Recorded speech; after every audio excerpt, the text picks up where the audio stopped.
नमस्कार. स्वागत आहे तुमचं प्रिया किचनमध्ये.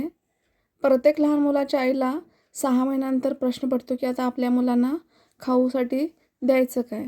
त्यासाठी मी एक साधी सोपी रेसिपी घेऊन आलेली आहे. एकदा बनवून ठेवाल तर तुम्ही हे जवळजवळ 6 महिने स्टोअर करू शकता.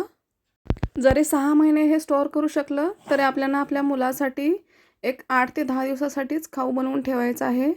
ह्या खाऊमुळे आपल्या बाळाचे वजन वाढण्यास मदत होते. ही पेज आहे ती तुम्ही अगदी 6 महिन्याच्या बाळापासून ते 2 वर्षाच्या बाळापर्यंत देऊ शकता. त्याची तब्येत ही अगदी मस्त राहील. आणि एक महत्त्वाची सूचना की आपण कोणताही नवीन पदार्थ जर ज्यावेळेला आपल्या बाळांना सुरुवात करतो घालायला, त्यावेळी तो नेहमी सकाळी 9 ते दुपारी 12च्या दरम्यान घालावा. जेणेकरून त्या पदार्थाचा बाळावर होणारा इफेक्ट आपल्याला कळून येतो. जर बाळाला त्याच्यापासून साईड इफेक्ट